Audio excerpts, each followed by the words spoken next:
Chapter 11. For years, Dorian Gray could not free himself from the influence of this book. Or perhaps it would be more accurate to say that he never sought to free himself from it.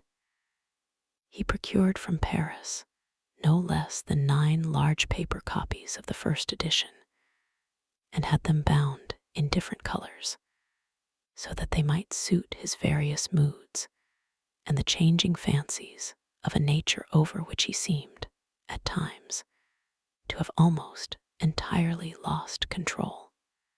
The hero, the wonderful young Parisian in whom the romantic and the scientific temperaments were so strangely blended, became to him a kind of prefiguring type of himself. And indeed, the whole book seemed to him to contain the story of his own life, written before he had lived it. In one point, he was more fortunate than the novel's fantastic hero. He never knew, never indeed, had any cause to know that somewhat grotesque dread of mirrors, and polished metal surfaces, and still water, which came upon the young Parisian so early in his life, and was occasioned by the sudden decay of a beau that had once, apparently, been so remarkable. It was with an almost cruel joy, and perhaps in nearly every joy, as certainly in every pleasure, cruelty has its place, that he used to read the latter part of the book, with its really tragic, if somewhat overemphasized, account of the sorrow and despair of one who had himself lost what in others, and the world, he had most dearly valued. For the wonderful beauty that had so fascinated Basil Hallward and many others besides him seemed never to leave him, even those who had heard the most evil things against him, and from time to time strange rumors about his mode of life crept through London and became the chatter of the clubs, could not believe anything to his dishonor when they saw him. He had always the look of one who had kept himself unspotted from the world. Men who talked grossly became silent when Dorian Gray entered the room. There was something in the purity of his face that rebuked them. His mere presence seemed to recall to them the memory of the innocence that they had tarnished. They wondered how one so charming and graceful as he was could have escaped the stain of an age that was at once sordid and sensual. Often, on returning home from one of those mysterious and prolonged absences that gave rise to such strange conjecture among those who were his friends, or thought that they were so, he himself would creep upstairs to the locked room, open the door with the key that never left him now, and stand with a mirror in front of the portrait that Basil Hallward had painted of him, looking now at the evil and aging face on the canvas, and now at the fair young face that laughed back at him from the polished glass. The very sharpness of the contrast used to quicken his sense of pleasure. He grew more and more enamored of his own beauty, more and more interested in the corruption of his own soul. He would examine with minute care, and sometimes with a monstrous and terrible delight, the hideous lines that seared the wrinkling forehead or crawled around the heavy sensual mouth, wondering sometimes which were the more horrible, the signs of sin or the signs of age. He would place his white hands beside the coarse bloated hands of the picture and smile. He mocked the misshapen body and the failing limbs. There were moments, indeed, at night, when lying sleepless in his own delicately scented chamber, or in the sordid room of the little ill-famed tavern near the docks, which, under an assumed name and in disguise, it was his habit to frequent. He would think of the ruin he had brought upon his soul with a pity that was all the more poignant because it was purely selfish. But moments such as these were rare. That curiosity about life which Lord Henry had first stirred in him as they sat together in the garden of their friend seemed to increase with gratification. The more he knew, the more he desired to know. He had mad hungers that grew more ravenous as he fed them. Yet he was not really reckless, at any rate in his relations to society. Once or twice, every month during the winter, and on each Wednesday evening while the season lasted, he would throw open to the world his beautiful house and have the most celebrated musicians of the day to charm his guests with the wonders of their art. His little dinners, in the settling of which Lord Henry always assisted him, were noted as much for the careful selection and placing of those invited as for the exquisite taste shown in the decoration of the table, with its subtle symphonic arrangements of exotic flowers and embroidered cloths and antique plate of gold and silver.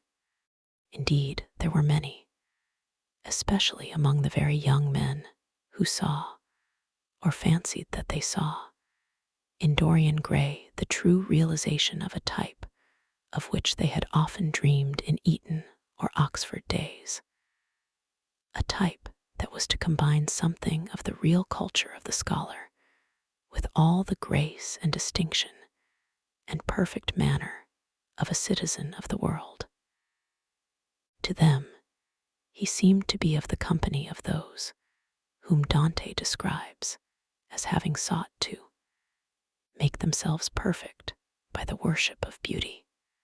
Like Gaudier, he was one for whom the visible world existed, and certainly to him life itself was the first, the greatest of the arts, and for it all the other arts seemed to be but a preparation. Fashion, by which what is really fantastic becomes for a moment universal, and dandyism, which, in its own way, is an attempt to assert the absolute modernity of beauty, had, of course, their fascination for him. His mode of dressing, and the particular styles that from time to time he affected, had their marked influence on the young exquisites of the Mayfair balls and Pall Mall club windows, who copied him in everything that he did, and tried to reproduce the accidental charm of his graceful, though to him only half-serious, fopperies. For while he was but too ready to accept the position that was almost immediately offered to him on his coming of age, and found, indeed, a subtle pleasure in the thought that he might really become to the London of his own day what to imperial Neronian Rome the author of the Satyricon once had been. Yet, in his inmost heart, he desired to be something more than a mere arbiter elegantiarum, to be consulted on the wearing of a jewel, or the knotting of a necktie, or the conduct of a cane. He sought to elaborate some new scheme of life that would have its reasoned philosophy and its ordered principles, and find in the spiritualizing of the senses its highest realization. The worship of the senses has often, and with much justice, been decried, men feeling a natural instinct of terror about passions and sensations that seem stronger than themselves, and that they are conscious of sharing with the less highly organized forms of existence. But it appeared to Dorian Gray that the true nature of the senses had never been understood, and that they had remained savage and animal merely because the world had sought to starve them into submission or to kill them by pain, instead of aiming at making them elements of a new spirituality, of which a fine instinct for beauty was to be the dominant characteristic. As he looked back upon man moving through history, he was haunted by a feeling of loss. So much had been surrendered, and to such little purpose. There had been mad, willful rejections, monstrous forms of self-torture and self-denial, whose origin was fear, and whose result was a degradation infinitely more terrible than that fancied degradation from which, in their ignorance, they had sought to escape. Nature, in her wonderful irony, driving out the anchorite to feed with the wild animals of the desert, and giving to the hermit the beasts of the field as his companions. Yes, there was to be, as Lord Henry had prophesied, a new hedonism that was to recreate life, and to save it from that harsh, uncomely Puritanism that is having, in our own day, its curious revival. It was to have its service of the intellect, certainly, yet it was never to accept any theory or system that would involve the sacrifice of any mode of passionate experience. Its aim, indeed, was to be experience itself, and not the fruits of experience, sweet or bitter as they might be, of the asceticism that deadens the senses, as of the vulgar profligacy that dulls them. It was to know nothing, but it was to teach man to concentrate himself upon the moments of a life that is itself but a moment. There are few of us who have not sometimes wakened before dawn, either after one of those dreamless nights that make us almost enamored of death, or one of those nights of horror and misshapen joy, when through the chambers of the brain sweep phantoms more terrible than reality itself, and instinct with that vivid life that lurks in all grotesques, and that lends to Gothic art its enduring vitality. This art being, one might fancy, especially the art of those whose minds have been troubled with the malady of reverie. Gradually, white fingers creep through the curtains, and they appear to tremble. In black, fantastic shapes, dumb shadows crawl into the corners of the room and crouch there. Outside, there is the stirring of birds among the leaves, or the sound of men going forth to their work, or the sigh and sob of the wind coming down from the hills and wandering round the silent house, as though it feared to wake the sleepers, and yet must needs call forth sleep from her purple cave. Veil after veil of thin dusky gauze is lifted, and by degrees the forms and colors of things are restored to them, and we watch the dawn remaking the world in its antique pattern. The wan mirrors get back their mimic life. The flameless tapers stand where we had left them, and beside them lies the half-cut book that we had been studying, or the wired flower that we had worn at the ball, or the letter that we had been afraid to read, or that we had read too often. Nothing seems to us changed. Out of the unreal shadows of the night comes back the real life that we had known. We have to resume it where we had left off, and there steals over us a terrible sense of the necessity for the continuance of energy in the same wearisome round of stereotyped habits, or a wild longing, it may be, that our eyelids might open some morning upon a world that had been refashioned anew in the darkness for our pleasure. A world in which things would have fresh shapes and colors and be changed, or have other secrets. A world in which the past would have little or no place, or survive, at any rate, in no conscious form of obligation or regret. The remembrance even of joy having its bitterness, and the memories of pleasure their pain.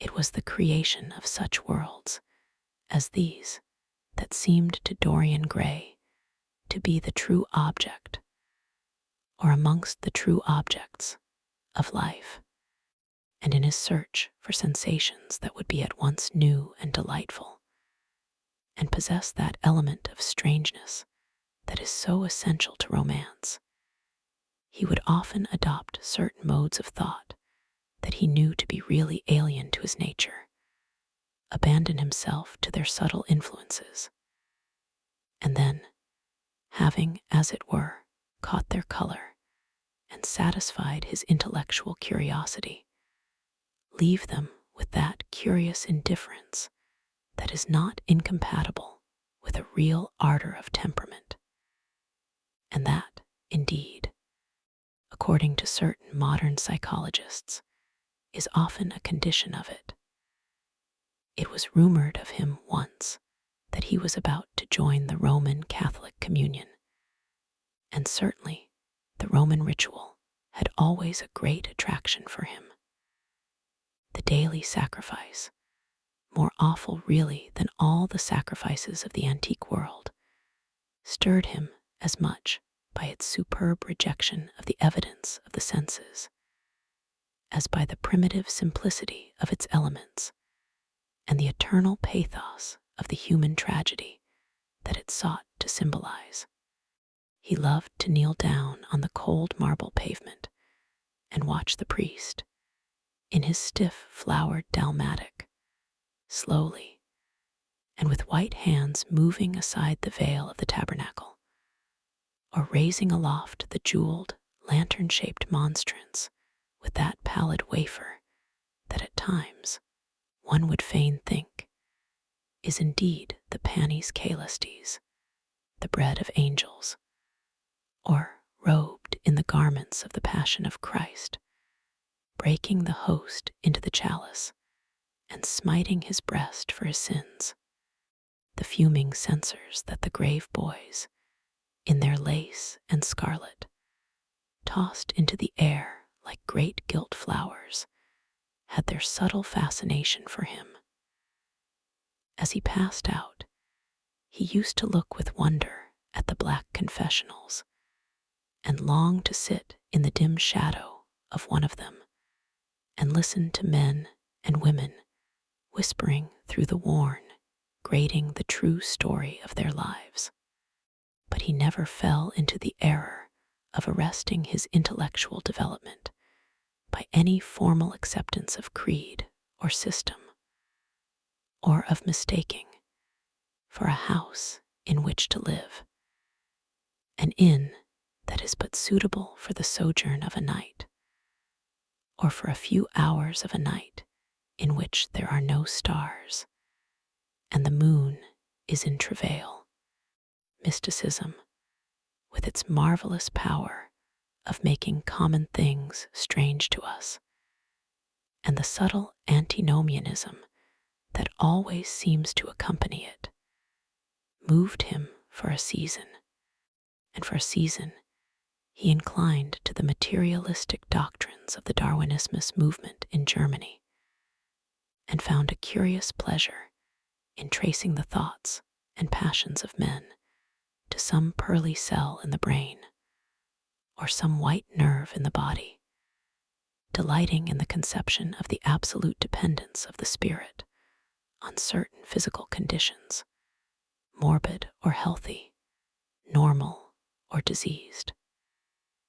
Yet, as has been said of him before, no theory of life seemed to him to be of any importance compared with life itself.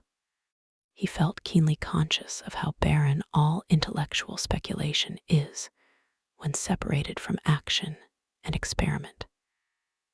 He knew that the senses, no less than the soul, have their spiritual mysteries to reveal. And so he would now study perfumes and the secrets of their manufacture, distilling heavily scented oils and burning odorous gums from the east. He saw that there was no mood of the mind that had not its counterpart in the sensuous life, and set himself to discover their true relations, wondering what there was in frankincense that made one mystical, and in ambergris that stirred one's passions, and in violets that woke the memory of dead romances, and in musk that troubled the brain, and in champak that stained the imagination, and seeking often to elaborate a real psychology of perfumes, and to estimate the several influences of sweet-smelling roots and scented, pollen-laden flowers, of aromatic balms, and of dark and fragrant woods, of spikenard that sickens, of hovenia that makes men mad, and of aloes that are said to be able to expel melancholy from the soul.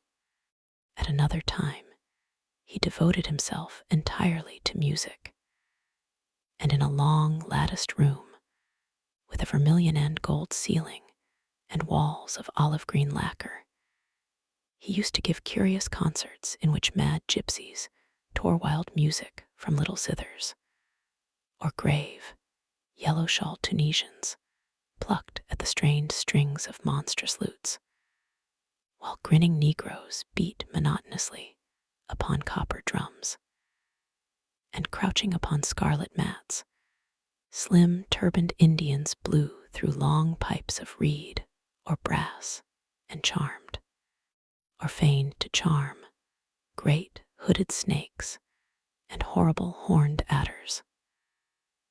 The harsh intervals and shrill discords of barbaric music stirred him at times when Schubert's Grace and Chopin's Beautiful Sorrows and the mighty harmonies of Beethoven himself fell unheeded on his ear. He collected together from all parts of the world the strangest instruments that could be found, either in the tombs of dead nations or among the few savage tribes that have survived contact with Western civilizations, and loved to touch and try them. He had the mysterious Juruparis of the Rio Negro Indians that women are not allowed to look at, and that even youths may not see till they have been subjected to fasting and scourging, and the earthen jars of the Peruvians that have the shrill cries of birds and flutes of human bones, such as Alfonso de Oval heard in Chile, and the sonorous green jaspers that are found near Cusco and give forth a note of singular sweetness. He had painted gourds filled with pebbles that rattled when they were shaken, the long clarin of the Mexicans, into which the performer does not blow, but through which he inhales the air, the harsh tior of the Amazon tribes, that is sounded by the sentinels who sit all day long in high trees, and can be heard, it is said, at a distance of 3 leagues, the teponazli, that has 2 vibrating tongues of wood, and is beaten with sticks that are smeared with an elastic gum obtained from the milky juice of plants, the yodel bells of the Aztecs that are hung in clusters like grapes, and a huge cylindrical drum covered with the skins of great serpents, like the one that Bernal Diaz saw when he went with Cortez into the Mexican temple, and of whose doleful sound he has left us so vivid a description. The fantastic character of these instruments fascinated him, and he felt a curious delight in the thought that art, like nature, has her monsters, things of bestial shape and with hideous voices. Yet after some time he wearied of them, and would sit in his box at the opera, either alone or with Lord Henry, listening in rapt pleasure to Tannhauser, and seeing in the prelude to that great work of art a presentation of the tragedy of his own soul. On one occasion, he took up the study of jewels, and appeared at a costume ball as Anne de Joyeuse, Admiral of France, in a dress covered with 560 pearls. This taste enthralled him for years, and indeed may be said never to have left him.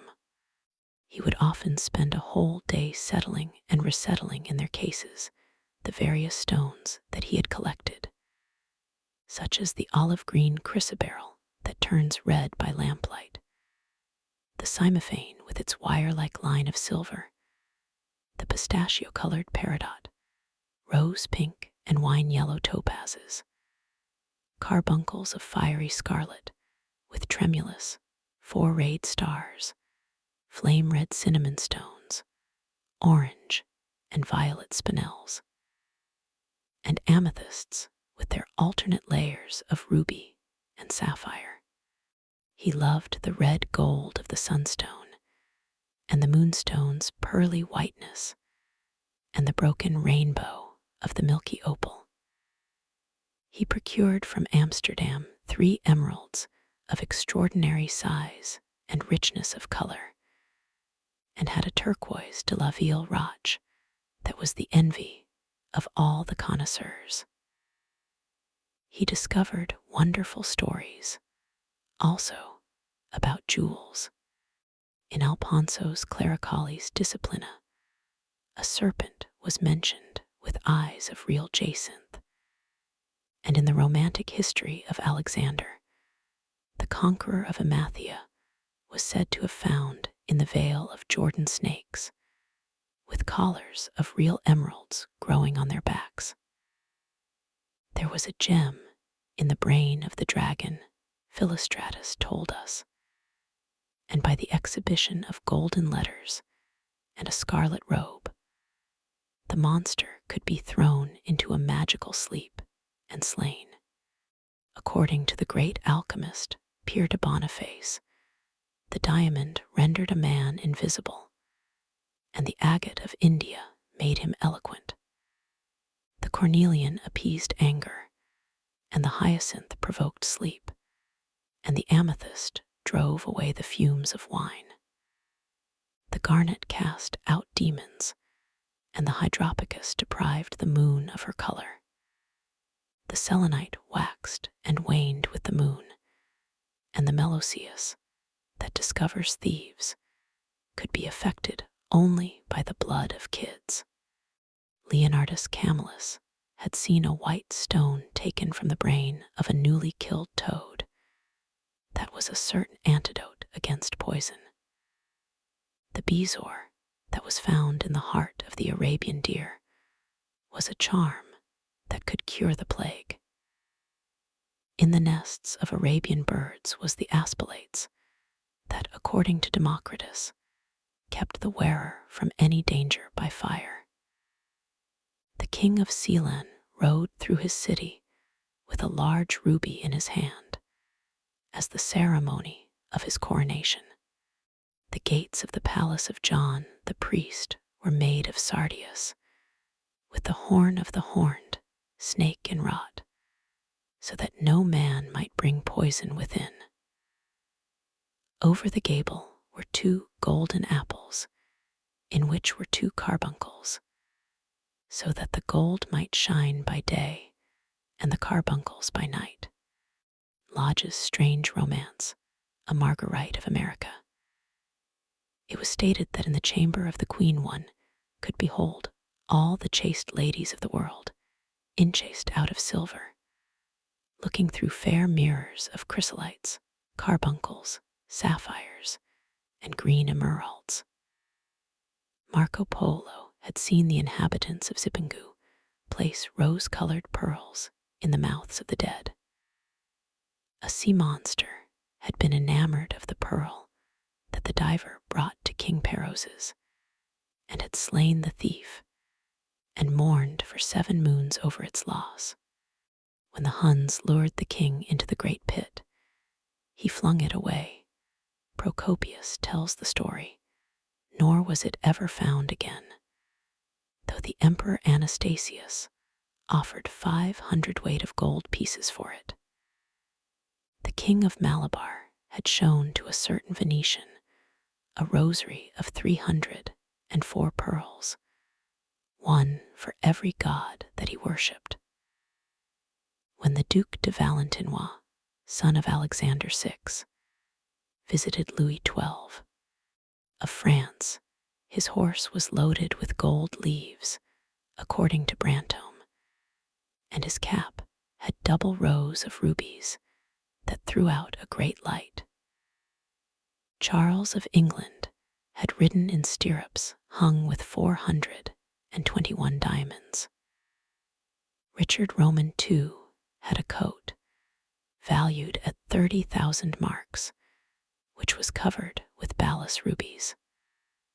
Hall described Henry VIII on his way to the Tower previous to his coronation as wearing a jacket of raised gold, the placard embroidered with diamonds and other rich stones, and a great bauderike about his neck of large balasses. The favorites of James I wore earrings of emeralds set in gold filigrane. Edward Roman II gave to Piers Gaveston a suit of red gold armor studded with jacinths, a collar of gold roses set with turquoise stones, and a skullcap parsemé with pearls. Henry II wore jeweled gloves reaching to the elbow, and had a hawk glove sewn with 12 rubies and 52 great orients. The ducal hat of Charles the Rash, the last Duke of Burgundy of his race, was hung with pear-shaped pearls and studded with sapphires. How exquisite life had once been, how gorgeous in its pomp and decoration. Even to read of the luxury of the dead was wonderful. Then he turned his attention to embroideries and to the tapestries that performed the office of frescoes in the chill rooms of the northern nations of Europe. As he investigated the subject, and he always had an extraordinary faculty of becoming absolutely absorbed for the moment in whatever he took up, he was almost saddened by the reflection of the ruin that time brought on beautiful and wonderful things. He, at any rate, had escaped that. Summer followed summer, and the yellow jonquils bloomed and died many times, and nights of horror repeated the story of their shame, but he was unchanged. No winter marred his face or stained his flower-like bloom. How different it was with material things. Where had they passed to? Where was the great crocus-colored robe on which the gods fought against the giants, that had been worked by brown girls for the pleasure of Athena? Or the huge velarium that Nero had stretched across the Colosseum at Rome? That Titan sail of purple on which was represented the starry sky, and Apollo driving a chariot drawn by white, gill-trained steeds. He longed to see the curious table napkins wrought for the priest of the sun, on which were displayed all the dainties and viands that could be wanted for a feast, the mortuary cloth of King Chilperic, with its 300 golden bees, the fantastic robes that excited the indignation of the Bishop of Pontus, and were figured with lions, panthers, bears, dogs, forests, rocks, hunters, all, in fact, that a painter can copy from nature, and the coat that Charles of Orleans once wore, on the sleeves of which were embroidered the verses of a song beginning Madame, G sways tout joyeux, the musical accompaniment of the words being wrought in gold thread, and each note, of square shape in those days, formed with 4 pearls. He read of the room that was prepared at the palace, at Rheims, for the use of Queen Joan of Burgundy, and was decorated with 1,321 parrots, made in broidery, and blazoned with the king's arms, and 561 butterflies, whose wings were similarly ornamented with the arms of the queen, the whole worked in gold. Catherine de Medicis had a mourning bed made for her of black velvet, powdered with crescents and suns. Its curtains were of damask, with leafy wreaths and garlands, figured upon a gold and silver ground, and fringed along the edges with broideries of pearls. And it stood in a room hung with rows of the queen's devices in cut black velvet upon cloth of silver. Louis XIV had gold embroidered caryatides 15 feet high in his apartment. The state bed of Sobieski, King of Poland, was made of Smyrna gold brocade embroidered in turquoises with verses from the Quran. Its supports were of silver gilt, beautifully chased, and profusely set with enameled and jeweled medallions. It had been taken from the Turkish camp before Vienna, and the standard of Mohammed had stood beneath the tremulous gilt of its canopy. And so, for a whole year, he sought to accumulate the most exquisite specimens that he could find of textile and embroidered work, getting the dainty Delhi muslins, finely wrought with gold thread palmates, and stitched over with iridescent beetles' wings, the Dhaka gauzes, that from their transparency are known in the East as woven air, and running water, and evening dew, strange figured cloths from Java, elaborate yellow Chinese hangings, books bound in tawny satins or fair blue silks, and wrought with fleur-de-lis, birds and images, veils of lasses worked in Hungary point, Sicilian brocades and stiff Spanish velvets, Georgian work with its gilt coins, and Japanese faucusas with their green-toned golds and their marvelously plumaged birds. He had a special passion, also, for ecclesiastical vestments, as indeed he had for everything connected with the service of the church. In the long cedar chests that lined the west gallery of his house, he had stored away many rare and beautiful specimens of what is really the raiment of the bride of Christ, who must wear purple and jewels and fine linen, that she may hide the pallid, macerated body that is worn by the suffering that she seeks for and wounded by self-inflicted pain. He possessed a gorgeous cope of crimson silk and gold thread damask, figured with a repeating pattern of golden pomegranates set in 6-petaled formal blossoms, beyond which on either side was the pineapple device wrought in seed pearls. The orphreys were divided into panels representing scenes from the life of the Virgin, and the coronation of the Virgin was figured in colored silks upon the hood. This was Italian work of the 15th century.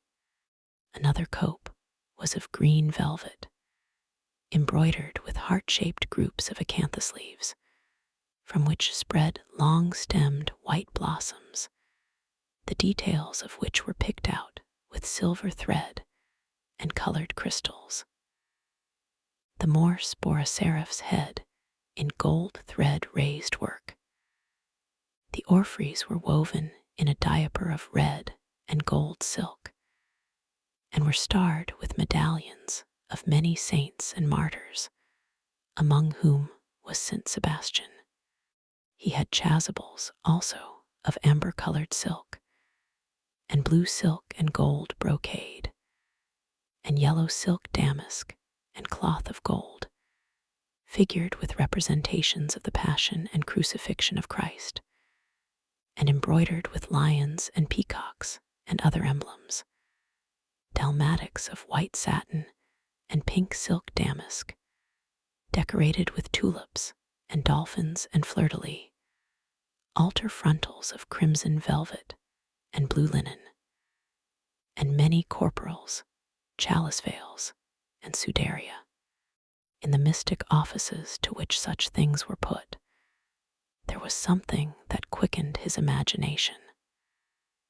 For these treasures, and everything that he collected in his lovely house, were to be to him means of forgetfulness, modes by which he could escape, for a season, from the fear that seemed to him at times to be almost too great to be borne.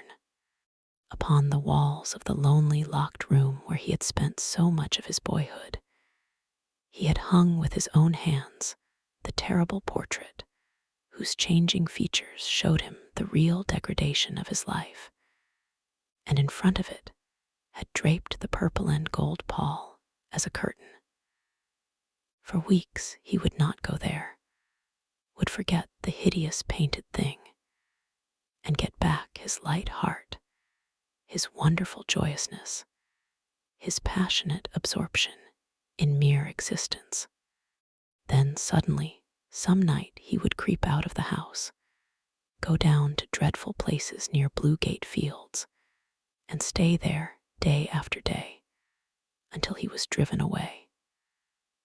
On his return, he would sit in front of the picture, sometimes loathing it and himself, but filled at other times with that pride of individualism that is half the fascination of sin, and smiling with secret pleasure at the misshapen shadow that had to bear the burden that should have been his own.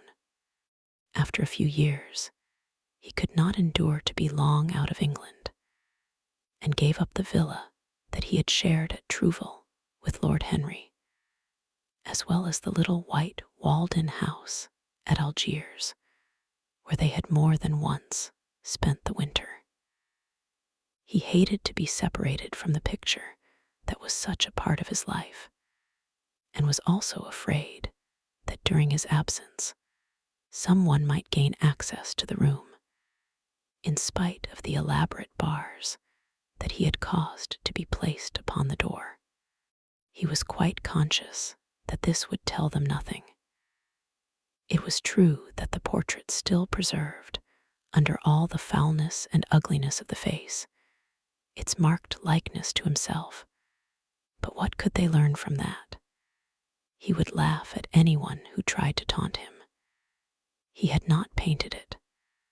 What was it to him how vile and full of shame it looked? Even if he told them, would they believe it? Yet he was afraid. Sometimes, when he was down at his great house in Nottinghamshire, entertaining the fashionable young men of his own rank, who were his chief companions, and astounding the county by the wanton luxury and gorgeous splendor of his mode of life, he would suddenly leave his guests and rush back to town to see that the door had not been tampered with, and that the picture was still there. What if it should be stolen? The mere thought made him cold with horror. Surely the world would know his secret then. Perhaps the world already suspected it. For, while he fascinated many, there were not a few who distrusted him. He was very nearly blackballed at a West End club of which his birth and social position fully entitled him to become a member. And it was said that, on one occasion, when he was brought by a friend into the smoking room of the Churchill, the Duke of Berwick and another gentleman got up in a marked manner and went out.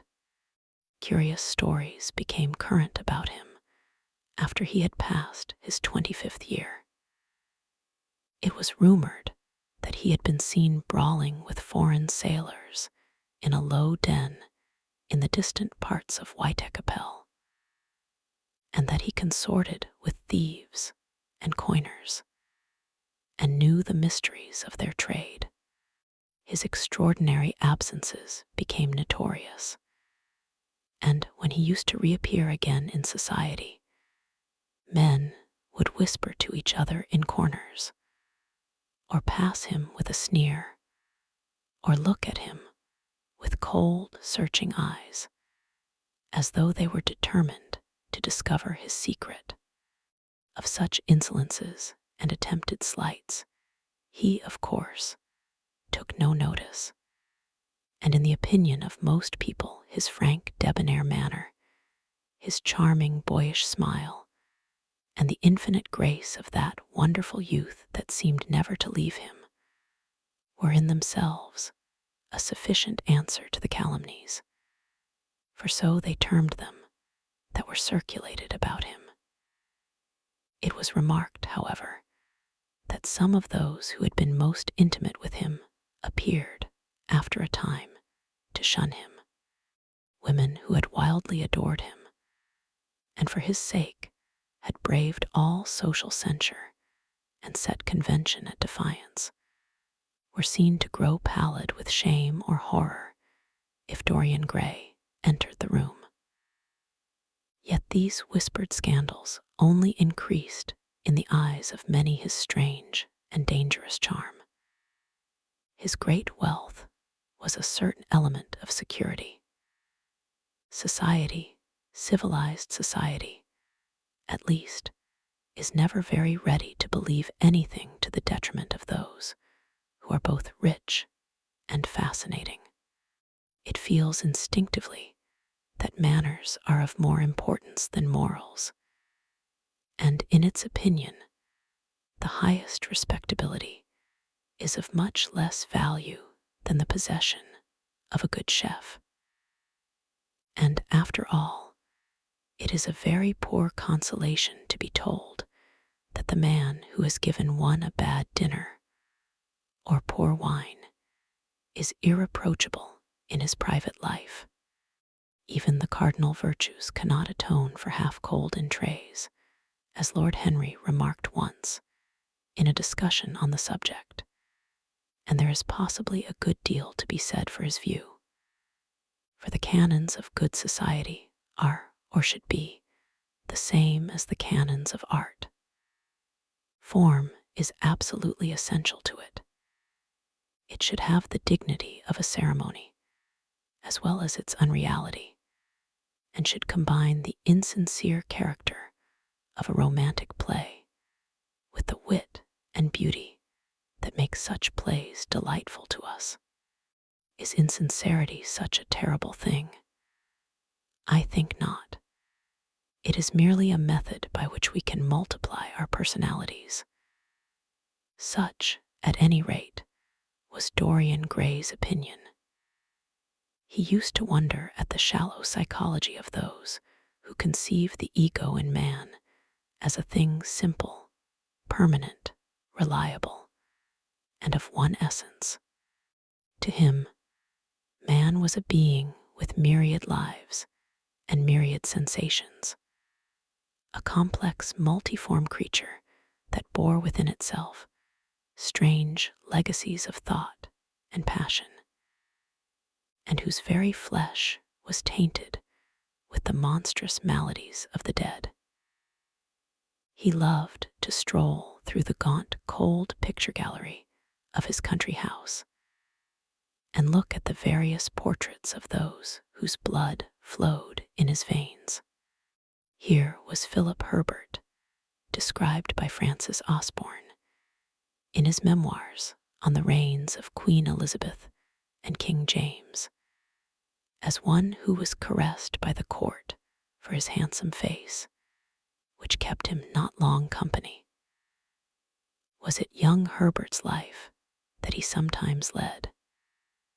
Had some strange, poisonous germ crept from body to body till it had reached his own?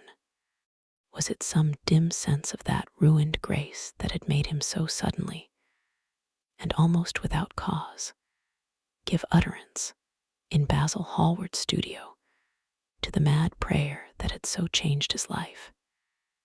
Here, in gold-embroidered red doublet, jeweled surcoat, and gilt-edged ruff and wristbands, stood Sir Anthony Sherard, with his silver and black armor piled at his feet. What had this man's legacy been? Had the lover of Giovanna of Naples bequeathed him some inheritance of sin and shame? Were his own actions merely the dreams that the dead man had not dared to realize? Here, from the fading canvas, smiled Lady Elizabeth de Vereux in her gauze hood, pearl stomacher, and pink slashed sleeves. A flower was in her right hand, and her left clasped an enameled collar of white and damask roses. On a table by her side lay a mandolin and an apple. There were large green rosettes upon her little pointed shoes. He knew her life and the strange stories that were told about her lovers. Had he something of her temperament in him? These oval, heavy-lidded eyes seemed to look curiously at him. What of George Willoughby, with his powdered hair and fantastic patches? How evil he looked. The face was saturnine and swarthy, and the sensual lips seemed to be twisted with disdain. Delicate lace ruffles fell over the lean yellow hands that were so overladen with rings. He had been a macaroni of the 18th century, and the friend, in his youth, of Lord Ferrars. What of the second Lord Beckenham, the companion of the Prince Regent in his wildest days, and one of the witnesses at the secret marriage with Mrs. Fitzherbert? How proud and handsome he was, with his chestnut curls and insolent pose. What passions had he bequeathed? The world had looked upon him as infamous. He had led the orgies at Carlton House. The star of the Garter glittered upon his breast. Beside him hung the portrait of his wife, a pallid, thin-lipped woman in black. Her blood also stirred within him. How curious it all seemed. And his mother with her Lady Hamilton face and her moist, wine-dashed lips, he knew what he had got from her. He had got from her his beauty and his passion for the beauty of others. She laughed at him in her loose bacchante dress. There were vine leaves in her hair, the purple spilled from the cup she was holding. The carnations of the painting had withered, but the eyes were still wonderful in their depth and brilliancy of color. They seemed to follow him wherever he went. Yet one had ancestors in literature as well as in one's own race, nearer perhaps in type and temperament, many of them, and certainly with an influence of which one was more absolutely conscious. There were times when it appeared to Dorian Gray that the whole of history was merely the record of his own life, not as he had lived it in act and circumstance, but as his imagination had created it for him, as it had been in his brain and in his passions. He felt that he had known them all, those strange, terrible figures that had passed across the stage of the world and made sin so marvelous and evil so full of subtlety. It seemed to him that in some mysterious way their lives had been his own. The hero of the wonderful novel that had so influenced his life had himself known this curious fancy. In the 7th chapter, he tells how, crowned with laurel, lest lightning might strike him, he had sat, as Tiberius, in a garden at Capri, reading the shameful books of Elephantes, while dwarfs and peacocks strutted round him, and the flute player mocked the swinger of the censer. And as Caligula had caroused with the green-shirted jockeys in their stables, and supped in an ivory manger with a jewel-frontleted horse, and as Domitian had wandered through a corridor lined with marble mirrors, looking round with haggard eyes for the reflection of the dagger that was to end his days, and sick with that ennui, that terrible tedium vitae that comes on those to whom life denies nothing, and had peered through a clear emerald at the red shambles of the circus, and then, in a litter of pearl and purple drawn by silver-shod mules, been carried through the street of pomegranates to a house of gold, and heard men cry on Nero Caesar as he passed by, and as Elagabalus had painted his face with colors, and plied the distaff among the women, and brought the moon from Carthage, and given her in mystic marriage to the sun. Over and over again, Dorian used to read this fantastic chapter, and the 2 chapters immediately following, in which, as in some curious tapestries or cunningly wrought enamels, were pictured the awful and beautiful forms of those whom vice and blood and weariness had made monstrous or mad. Filippo, Duke of Milan, who slew his wife and painted her lips with a scarlet poison that her lover might suck death from the dead thing he fondled. Pietro Barbi, the Venetian, known as Paul II, who sought in his vanity to assume the title of Formosus, and whose tiara, valued at 200,000 florins, was bought at the price of a terrible sin. Gian Maria Visconti, who used hounds to chase living men, and whose murdered body was covered with roses by a harlot who had loved him. The Borgia, on his white horse, with fratricide riding beside him, and his mantle stained with the blood of Perato.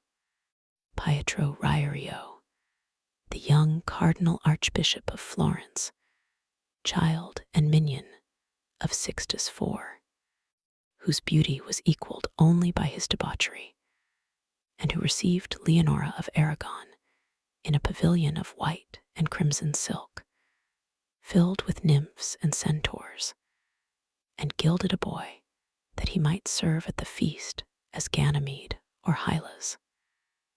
Ezelin, whose melancholy could be cured only by the spectacle of death, and who had a passion for red blood, as other men have for red wine, the son of the fiend, as was reported, and one who had cheated his father at dice when gambling with him for his own soul.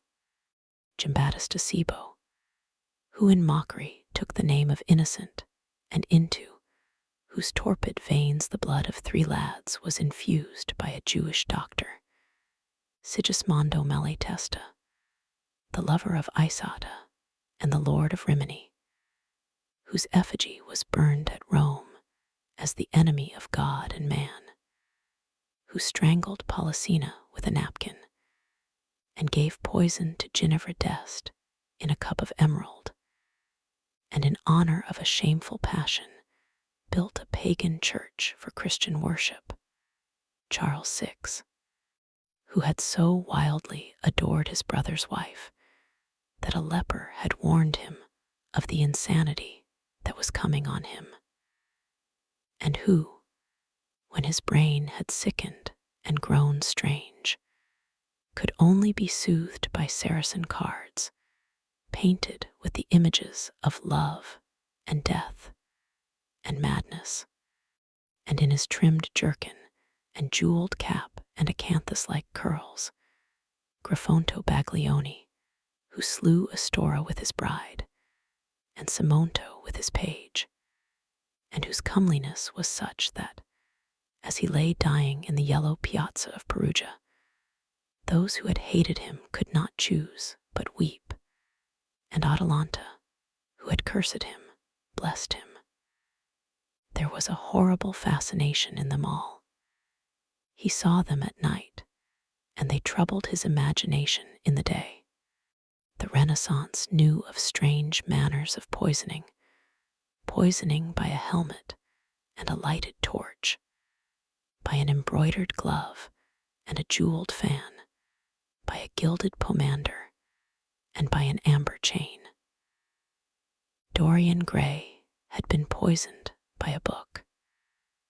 There were moments when he looked on evil simply as a mode through which he could realize his conception of the beautiful.